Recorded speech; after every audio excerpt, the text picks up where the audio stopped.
Farcaster 101 is an educational series brought to you by GM Farcaster in partnership with Snickerdoodle, building off of their State of Farcaster report, which you can access at Snickerdoodle.com. This 12-part series introduces all aspects of the Farcaster ecosystem and helps you get started building your social graph and brand on Farcaster.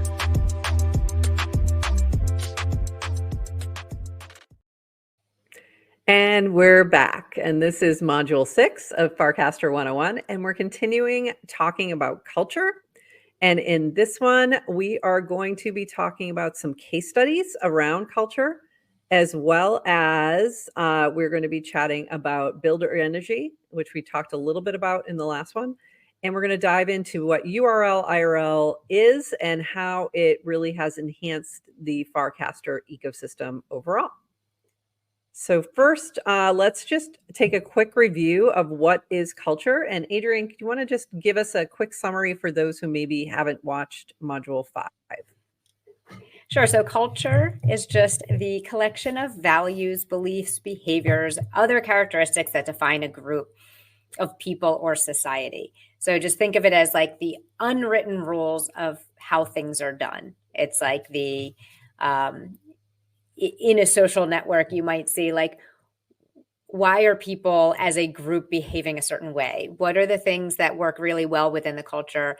Are people quick to jump and yell at someone, or are they more supportive? So culture is just kind of like the vibe of an organization. It's never written down, and it changes all the time. Not a lot, but over time, I'll say it changes over. It can change over time. And it can get influenced by new folks who are coming into the ecosystem who make their own stamp on the culture. Farcaster is really good for founders, and we've seen this over and over again, and we're going to talk about some of those founders in just a bit. But it's great for founders, and I would say the /founders channel is fantastic. It's a great place to have discussions about if you are, running a startup or just involved in a startup. You're going to see some great advice being given there. You're going to see some great questions, a lot of sharing. Great AMAs have been held in that channel with some incredible founders, such as Brian Armstrong. I think Vitalik did an AMA at one point. Gary Tan from Y Combinator. So there's been some just incredible content coming out of the Founders channel. So definitely recommend following it. And a lot of times founders are finding their first 1,000 users in this space. So going from that 0 to 100 or 0 to 1,000, this can be very helpful to you in that regard. And also founders finding their voice. People want to hear your personal side too. So I think Farcaster has made it easier for people to connect at a human level rather than just the traditional brand level. So you see that happening a lot, and we see that iterated by Eric's here. I love how many founders on FC share and reply from their individual accounts versus behind brand accounts. They often talk about much more than their products too. Divide between personal and professional definitely seems to be shrinking, and I absolutely love it. Relatable for the win. So relatability for the win. So I know that this has been something that I've really liked within this ecosystem is the founders who become a part of the network and aren't just letting their brand speak for them. But they're talking about different things in parenting, or they're talking about different interests that they have in different sports channels, or whatever it is that interests them beyond just what they're doing with their business. They're playing Dominion in tabletop. For real. They're playing in, tournaments and letting all sides of their personality be a part of who they are within this, and not feeling like they have to be confined to just one thing. Mm-hmm. What else have you seen, Adrian, that you find interesting and helpful? Well, I think that's one of the trends we're seeing just broader beyond crypto, beyond Web3, beyond social, is people today want brands to be authentic. Yes. And I think a lot of the more modern companies have done a really good job of learning how to kind of, from a brand perspective, be authentic and speak to their audience and users. And we see that on Farcaster. There are brand accounts that are doing an exceptional job. But what's really interesting is because so much of Farcaster is for founders, and we talked about this in the last module about how Farcaster has really courted those early, like just kind of the builder and founder mentality. Founders talk about their business and their product from their personal account. And people seem to just love that. Like they want to hear kind of direct from the founder as opposed to from the brand account. So it's people want authenticity. And I think the more you're sharing beyond and unfiltered, don't just shill your product, kind of bring yourself and build in public. I think that has been done really well in Farcaster. I think we've seen that a lot throughout history here and there, but then we went through a period of time where it became very corporate and very much you don't do that, right? You keep the separation.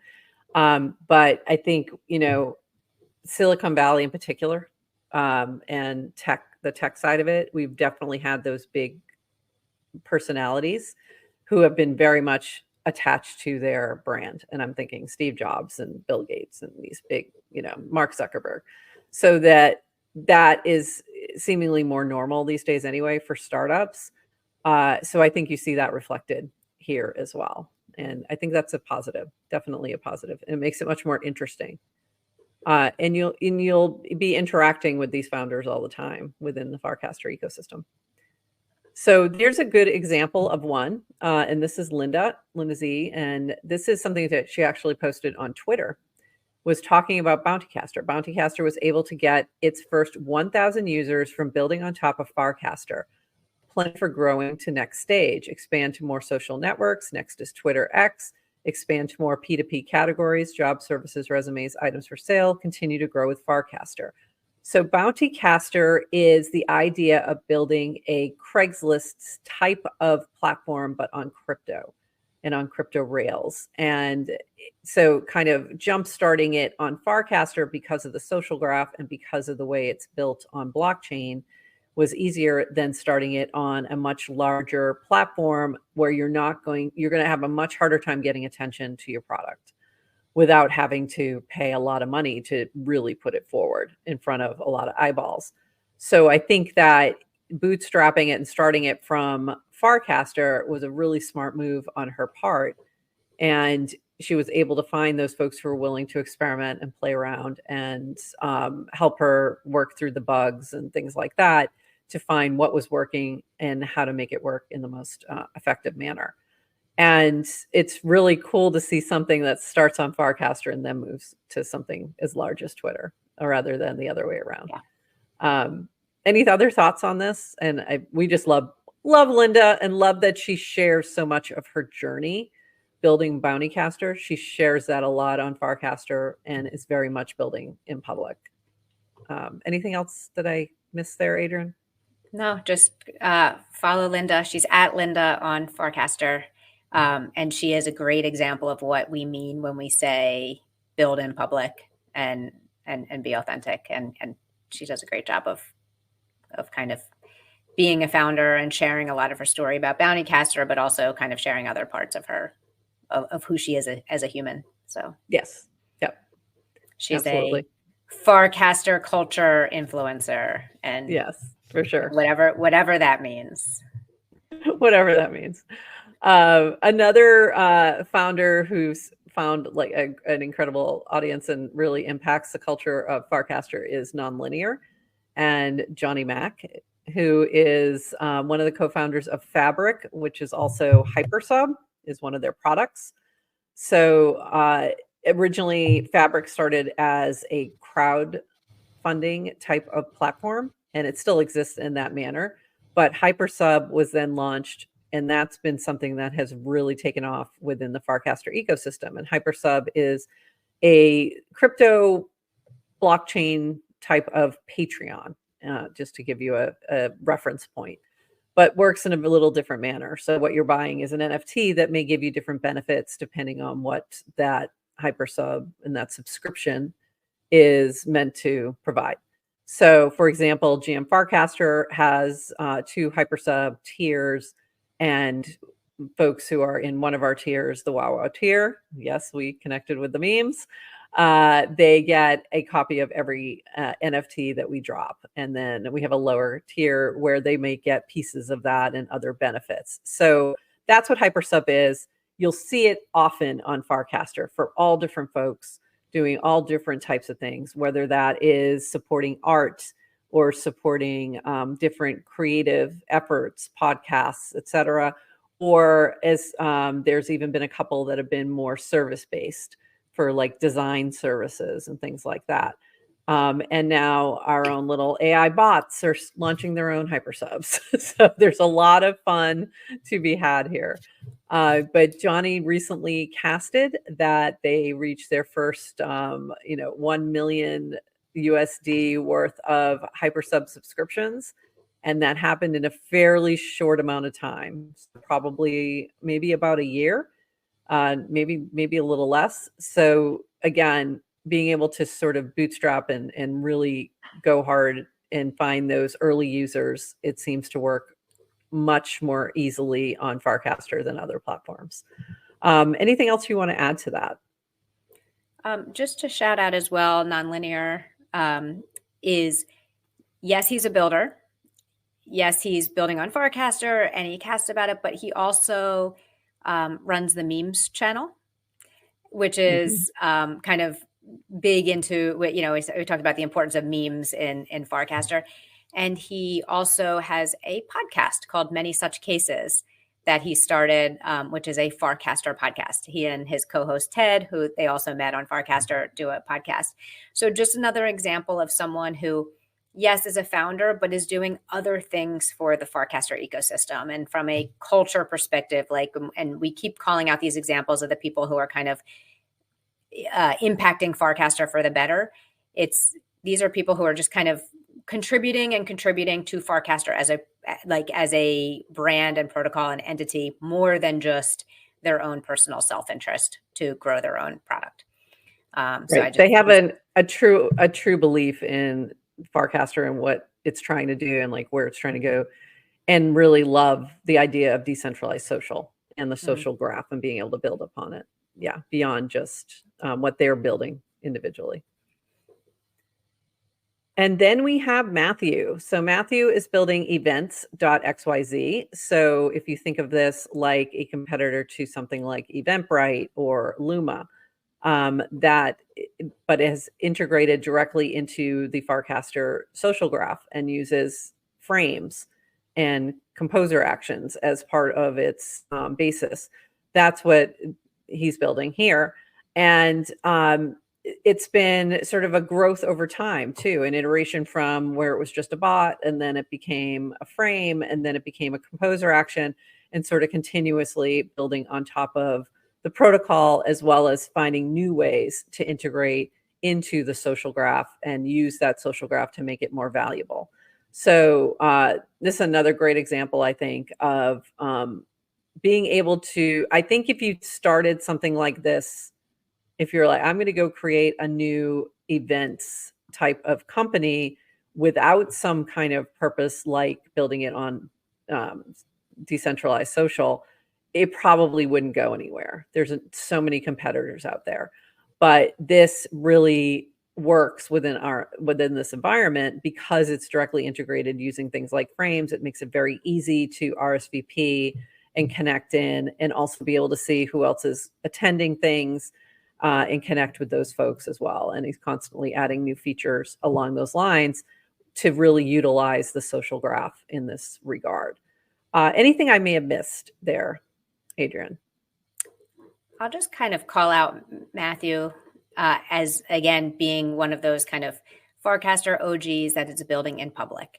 And he's been building events, and we've seen it. And he goes out of his way to help other Farcaster people who are trying to use events. So these are his users, but he really wants people, he listens to feedback, I'd say. He wants to help you. It's a new product and things haven't always been perfect. So things will break. He is so transparent and so willing to receive feedback and iterate and work in public. And it's just it's a great example of kind of the Farcaster culture at its best, I think, which is just someone building in public, connecting directly with their users, taking feedback, shipping very fast. So just follow Matthew and check out events and use them for your Farcaster events. I think he also just so much promotes it's like if it's a Lego block within Farcaster, and so people building on Farcaster are using it. It's just been really nice to see events get built. Yeah, it's been fun to watch this journey and just see all the different iterations of this particular product and business. And this kind of segues perfectly into the idea of URL to IRL. And I'm using Farcon as an example, but really any events at all. And the reason that events are so important and the reason that meetups and things like that are so important is this idea that, yes, we may get to know each other on a online platform, but we want to continue that conversation in other ways as well. So whether that's jumping on a Zoom with folks, which used to happen a lot in the early days, not as much now, or going to a meetup in your area. And events and Matthew were some of the first folks who were really promoting that and helping people even help fund some of those early meetups. And that led to Farcon, the first one. So this was originally organized by Cameron and Grin. And this was a very small unconference in Boston in June of 2023. In its first iteration, it was Farcon the beta, so technically Farcon 0, and only about 70 folks in the room, but very, very impactful because it brought together a bunch of different builders who all were doing something related to Farcaster. And there were lightning talks and presentations about what people were building. Really, I think a pivotal moment for a lot of folks. Some of us met our co-founders there. And it was, I think, the first real big moment for me of like, oh, I want to definitely build in this space. This is something that, I can see the future and where this is going. And that kind of solidified beyond just what I see on my screen. What do you want to add to that, Adrian, in terms of like the first Farcon, and then maybe actually I'll slide over to this as well, and then I'll open it up to you. So we had that first Farcon, and then why don't you talk about the Farcon in Venice and Farcaster Fridays? Yeah, well, I'm going back to the first one. I'm reminded of a thing that a lot of people in Farcaster say, but I think Dan, the founder of Farcaster, says it a lot too, which is Farcaster is more of a social network than social media. And so it really is network based. So therefore the relationships and your social graph and the people you meet are really valuable. So the concept of URL to IRL, which is you're meeting online first, you're meeting very often behind PFPs where people are somewhat anonymous. You may not know where they live, what their gender is, what their real name is, what they do in real life, but you meet on your feed talking about shared interests. You find out who people are, and it kind of leads to IRL interactions. And so after Farcon the beta in 2023, Farcon, the second one, was held in Venice Beach in May of this year, 2024. It was, I think it was sold out, probably had about 400 people who came in. It was over the conference over 3 days, or it was like a few days followed by a hackathon. And it was a phenomenal event, tons of builder energy.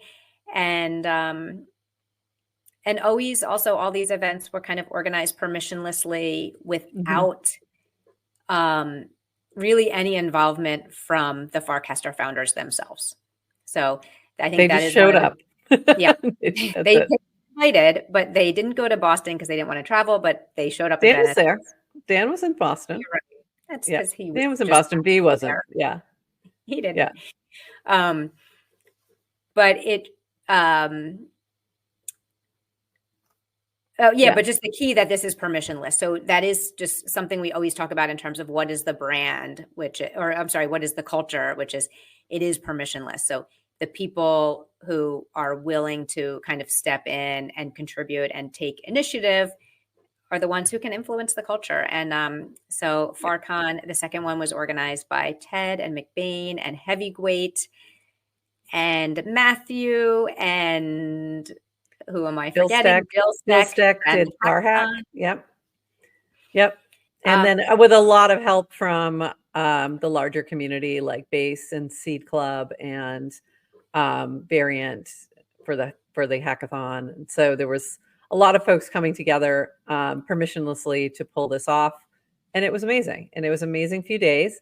And I think what most people knew coming out of that was that we need to do more of this. So not long after that, launched Farcaster Fridays, which is an effort to try and create these smaller IRL meetups the first Friday of each month and bring people together on a more regular basis. So we are seeing more of that as well.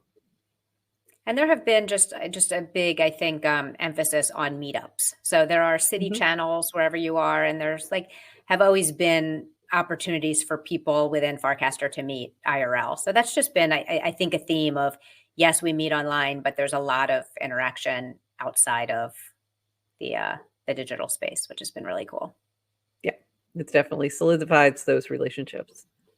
In a different way, when we've talked about a lot of authenticity and founders who share a lot of themselves beyond just talking from their brand or having a very controlled presence. And one of the things we've noticed because of that is that brand accounts can be very hit or miss. But the ones that have done really well have leaned into the idea of the brand intern that has a great sense of humor and that can spend a lot of time diving into and integrating themselves into the culture of Farcaster. They're not just sort of coming in and just talking about themselves. They're leaning into all the different aspects of Farcaster, becoming a part of different channels and communities. And also you'll see them often in the replies. Adding their own brand of humor to this. And three of our favorites are the Poly Market intern, me on Base from Magic Eden, and the Shibuya intern as well. So just a few pieces of fun. And this kind of leads into our recommendations for those who are newer to Farcaster and especially brands and sort of some best practices. So Adrienne, what should people know when they're joining Farcaster and don't know much about the culture? What is some advice to approaching Farcaster and what are some best practices that work well in this culture? All right, let's break it down. And the first one on the list is Dan has often used a party analogy. So imagine walking into a dinner party that is already started. Like you're late to the party, you walk in, you don't know anyone. What do? You don't stand in the corner and just start screaming at everybody about what you're selling, because that is the fastest way to get kicked out. You observe a little bit, you listen to what people are talking about. You might integrate yourself with a little side conversation at the corner of the party. Like you just don't bust your way into the center and tell everyone to listen to you. And that's a little bit of kind of how he's advised people to approach Farcaster is imagine it's a big party. People in Farcaster have already kind of figured out how to mingle. You are invited. And I've said this in the last module and I'll say it again. Farcaster is not exclusionary. It's not exclusive and it's not exclusionary. It's extremely open and welcoming. However, there's a little bit of an art of like figuring out. So think about it as a party, and just like a party, what do you do when you get invited to a party? You bring something. So I love the concept of like give before you get. And you don't approach Farcaster as a, what can I get from Farcaster? And, you know, and don't think of Farcaster as a place where you can extract. Try to contribute. Yes. See what you can do to contribute to Farcaster, to other people, give product feedback to someone. If someone asks a question or wants a recommendation, answer, reply. Don't, like one of the things we tell people is like reply 10 times to every top level cast you do, engage in conversation. So just generally feel like give, and what I think most people find is what you give, you end up getting back. So just approach it with that kind of giving mentality. Anything to add to the party analogy before we No, move? I think it's a great analogy, because also when you're at a party like that, you're just walking in, you're gonna kind of listen, you're gonna kind of hang out, and then you're gonna find those moments where you can add to the conversation, where you have something like, oh yeah, I used to work in that industry, or I used to, oh, I love that song, or I love that, or have you seen this movie that relates to that? Adding that thing that you bring to the party, or your special area of expertise. Love to see that. Like, come on in, bring that energy, and sort of find those moments where you really can add something of value, because everybody brings something unique to the party, right? To the ecosystem. Okay, the next thing I want to encourage people to remember is Farcaster is not done. It's not a like mature, established, fully decentralized protocol where it's just done and we're already there.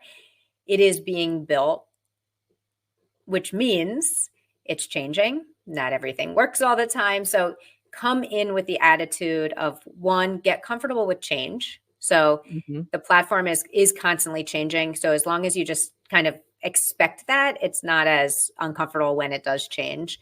Prof and I have had a hard time preparing for these webinars because we've taken screenshots of things, and we have recorded past modules that are completely out of date, which is why the channel, like within the past like 3 weeks. The end. Yeah. It's like it happens. So things fast. are going to change.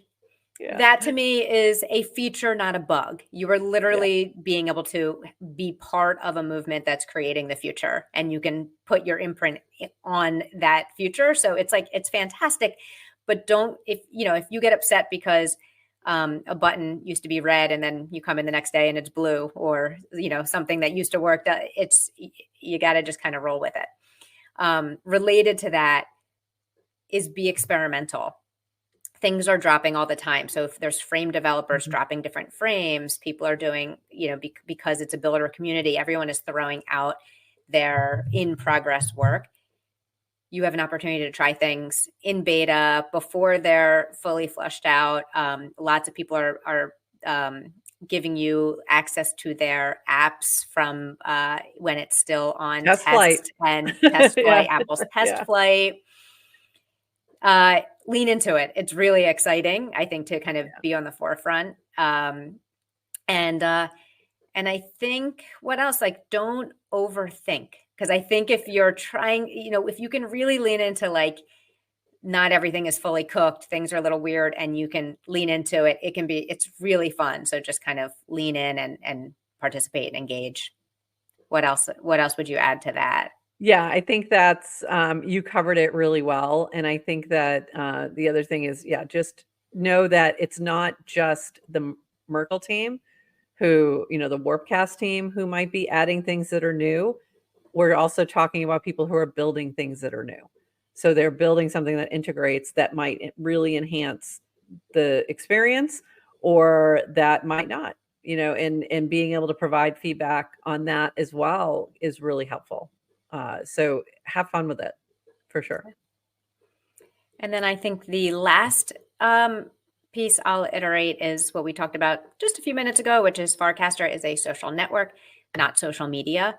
So yes, there's a lot you can get out of a social network, but what I think I want to encourage people to do is really focus on the relationships and focus on building community. Find your users, find your community, reply more than yes, you should cast your original content, but get into the replies, ask people questions, engage, be authentic, and really treat it. I think treat it like it's a group chat.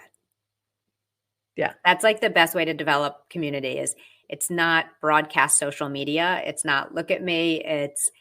This is a group. It's a public group chat. And if you treat Farcaster that way, you are more likely to be successful and have a lot of fun while you're doing it. And I think finding people to follow and finding people that follow you, that's going to happen more in the replies than anywhere. Because I mean, just personally, that's where I normally will find people that I knew that I want to follow. Because, and it's not necessarily replying to me directly. It could just be in a conversation that I found interesting. You say something that's interesting, and that might be somebody, oh, there's somebody new here that I want to follow. And that is very easy to see too, because there'll be a little plus sign next to their PFP. If you find somebody in the replies who you're like, oh, that was really interesting. Who are they? Let me go check them out. Click on their PFP, go to their profile, learn more about them, or just follow them right there by clicking the plus sign. Yeah, I think that all great advice. And we've talked a little bit about, there's a little bit of crypto culture here. There's a little bit of internet culture, but there's not CT culture. So crypto Twitter culture. A lot of the dunking, the really aggressiveness, that's probably not going to work as well. And so, just be aware of that. But also for most folks who are kind of tired of that sort of approach on social media, this might be a welcome news. So hopefully we can continue to keep those vibes. All right. I think that's everything, Adrienne. In our next module, we're going to talk more about cryptocurrencies and tokens that are integrated or that are built on top of Farcaster, and sort of a little bit more of that technical aspect as well. Anything else that I may have missed, Adrienne, that you wanted to add there about culture or about what we're going to be doing next? Come for the decentralized tech, stay for the culture. There you go. And all right. Reminder, as part of the Farcaster 101 series, thank you for watching. We have office hours every week, so make sure you jump in, find us on Farcaster, tag us, say hello, give us feedback on this course. If you have questions, definitely reach out. We are very accessible and available, and we'd love to hear from you.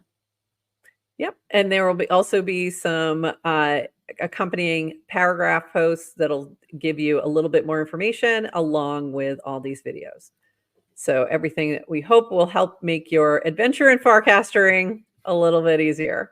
And all the links. And all just the all links. The links will be in the paragraph posts as well, in our blog posts and our companion blog posts. So so all the helpful things. And with that, we'll bid you adieu until the next module when we're talking about cryptocurrencies. And until then, bye-bye.